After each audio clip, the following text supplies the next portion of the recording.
Hey, what's up everybody? Danny here, and today I'm going to fill out my PSA online submission and box up and ship out my first submission.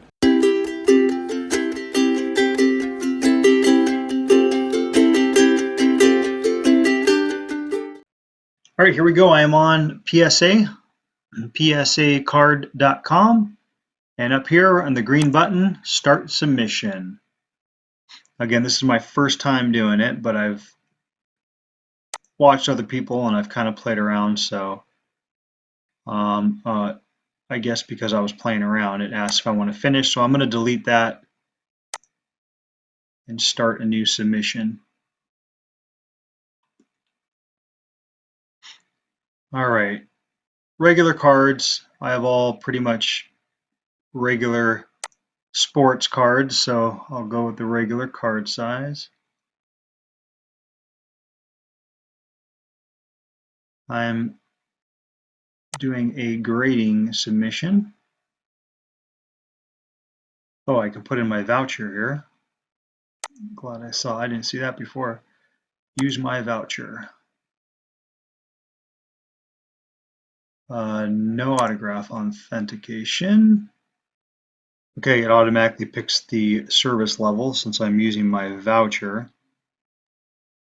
I'll go into next. Okay, this is where I get to start entering everything in. So I'm going to pause this because I don't think you need to see everything I do, but it looks like I'm going to have each card I have is 1. So quantity 1 here. Let's just, for example, try my first one. It's going to be the 1986 Dominique.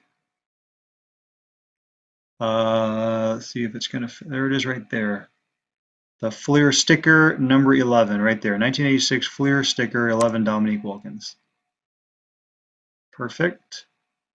Minimum grade, it will not be placed in a holder. So say you want nothing less than an 8, then they won't grade it if it's a 6 or so on and so forth. So I'm just going to leave those empty because I just want to see what grades I get on everything.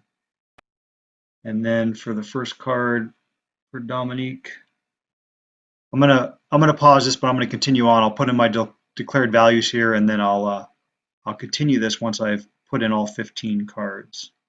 All right, well, I just finished my submission. It was really easy. I mean, it took a little time, but it was really easy as far as, you know, just put the year and the player really, and maybe the card number, and it pops up. It's got everything there. It's pretty extensive, the database they have. So went through each one. You know, you put in your declared value, and I wasn't really sure how that worked as far as if it was going to change the price of you have to pay.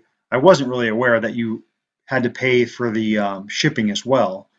And so I didn't know as I was adding the declared values in if that was going to increase the shipping, but as I changed some of them, it didn't. It was $35 for all 15 cards. So not bad. I mean, more money than I was not expecting, but whatever. This is an expensive beginning hobby.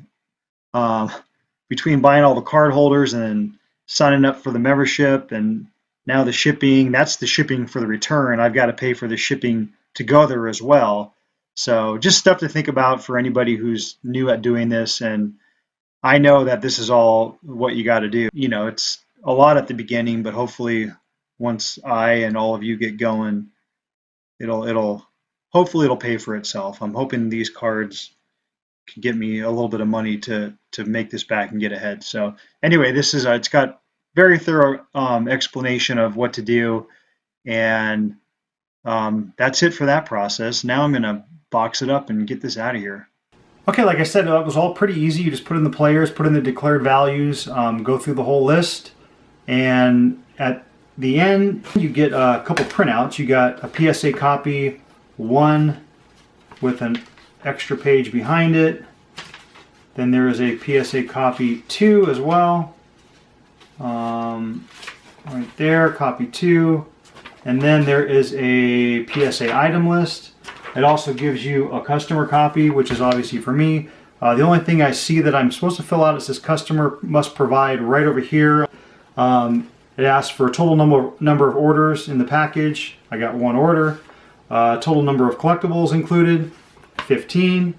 And I did that on both forms.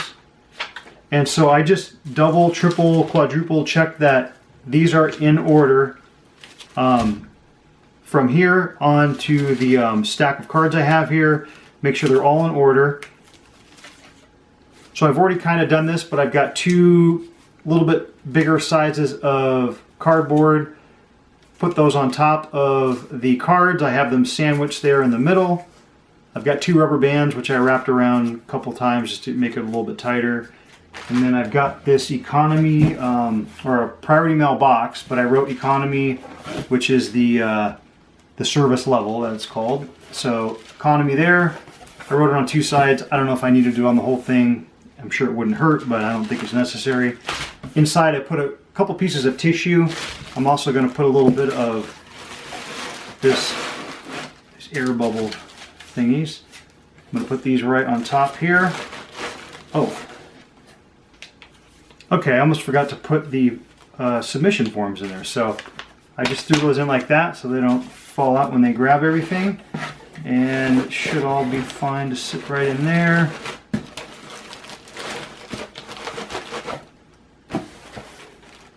Looks pretty good. And then I will put a little more of this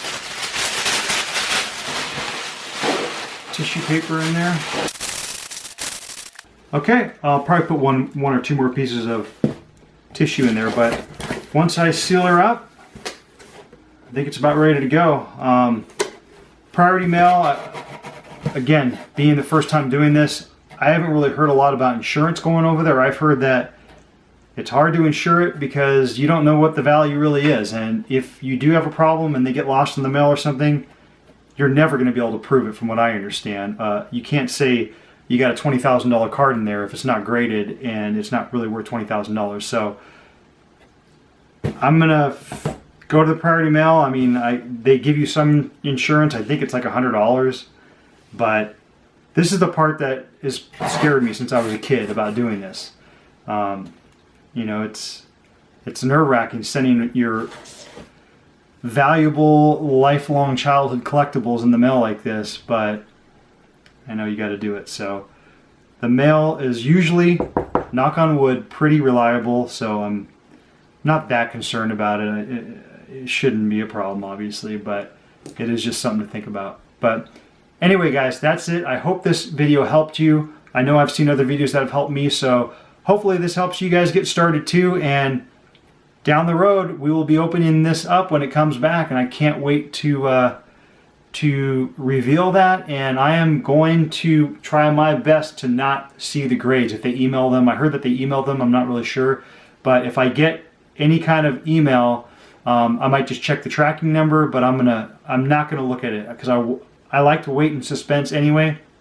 I've waited this long, so I think it'll be more fun for me to open it with all of you watching. I know those are more exciting, and I figure I'm going to wait that long. I can wait another few days after it's been graded. So that's my plan. I'm gonna stick it out, but I'm excited, and I got more coming up. As always, a thumbs up, subscribe right down here. Some of my other videos will pop up at the end if you want to watch any of those, and I look forward to doing more of these videos and putting more cards out in the mail. Thanks, guys, and I'll see you soon.